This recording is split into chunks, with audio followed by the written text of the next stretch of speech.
You chose the chance to hone your leadership skills. And you chose a place that would challenge you. It challenged you to learn, and it challenged you to lead. And from what I've heard, it's been done pretty much Texas style, Jim. I'm big time. So the speakers you've heard, the issues that you've studied, the conversations that you've had together, what all that spawned.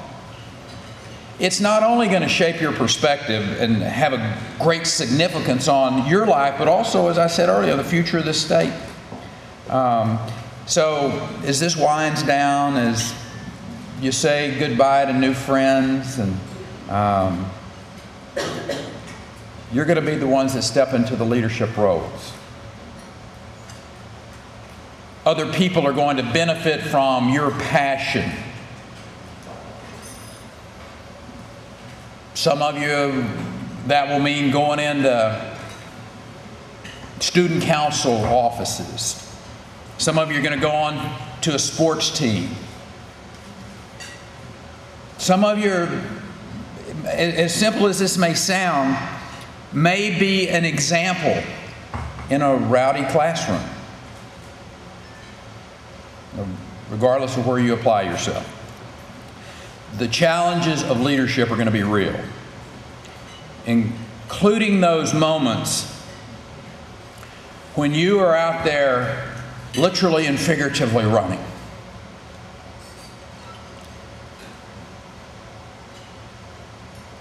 And you look around and you find that you are way, way out in front, alone.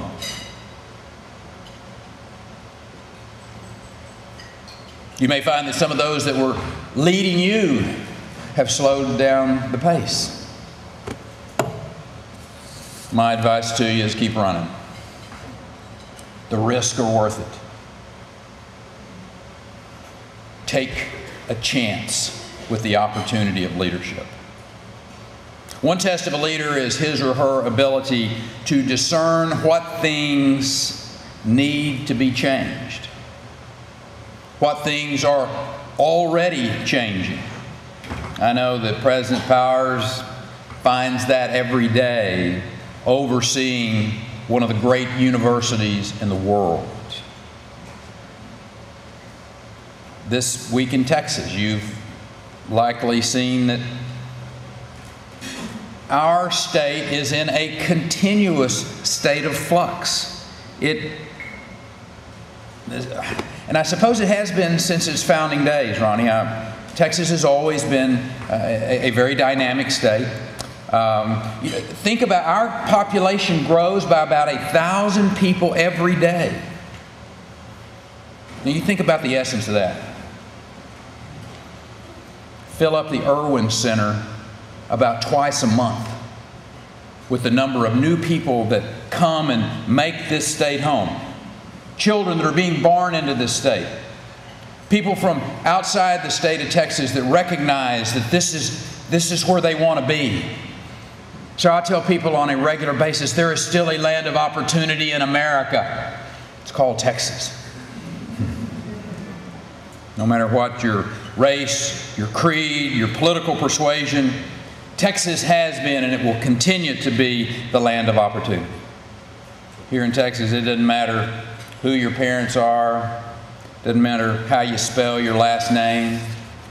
A better life is within your reach. Here in Texas, we give the people the freedom to pursue their dreams instead of crushing them with taxes. We were just talking about Izzy and Sarah both live in the Bay Area of California. It's not bad living.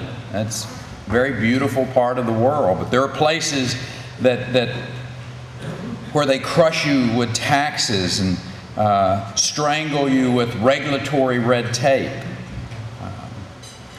But because we haven't done that in the state of Texas, we are perceived, and rightly so, and we are the envy of the nation. Texas leads the nation in exports. I might add, we're the #1 exporting state now for the 8th year in a row. We're home to more Fortune 1000 companies than any other state. We added more jobs in this last June than any other state. Matter of fact, the first half of this year, we added nearly twice as many jobs as any other state. And that may, sorry, that may sound like a whole bunch of facts and figures that I rattle off to you, but those jobs represent paychecks. It represents people being able to take care of their families.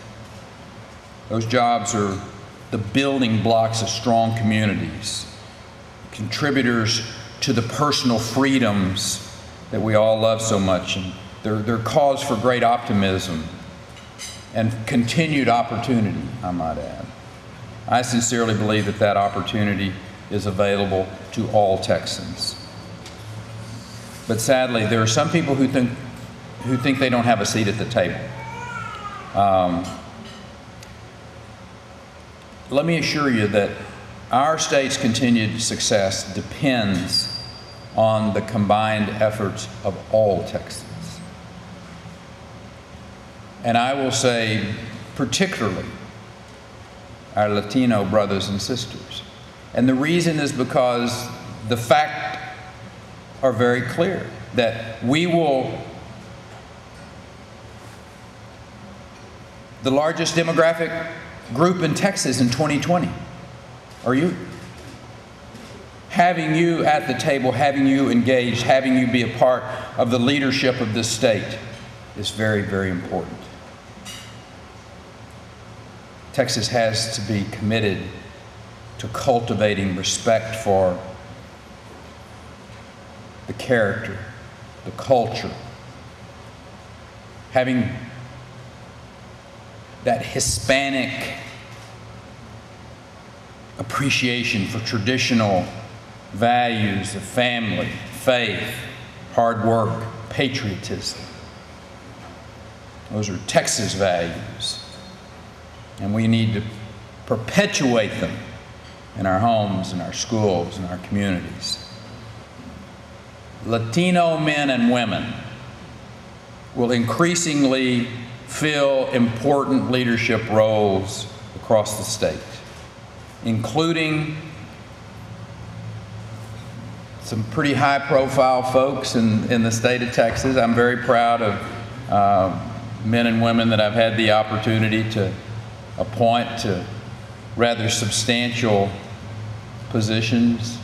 Hope Andrade, the first Latina Secretary of State in the history of Texas. Rolando Pablos from San Antonio, who is the chairman of the Texas Racing Commission. The first Latina to serve on the Supreme Court of the state of Texas. I had the great privilege to appoint Justice Eva Guzman last year.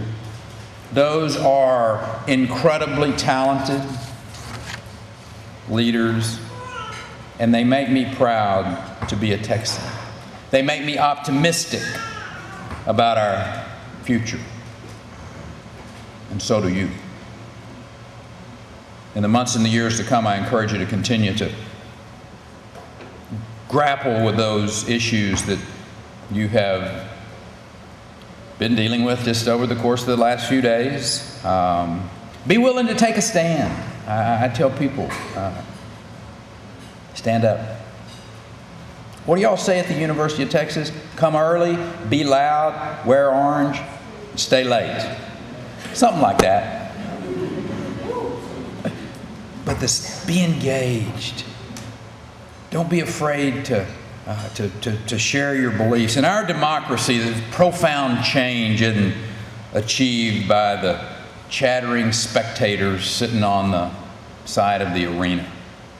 It's the men and women who believe enough in their heart, in their minds, that they're right. People willing to persevere in the pursuit of an ideal.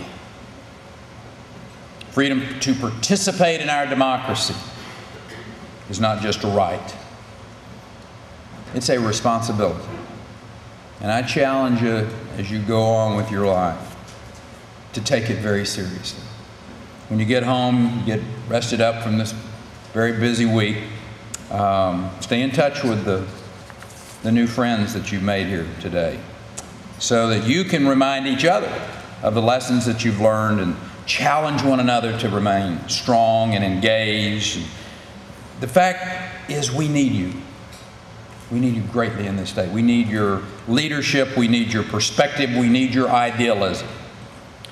You keep making your voice heard, and you keep making a difference.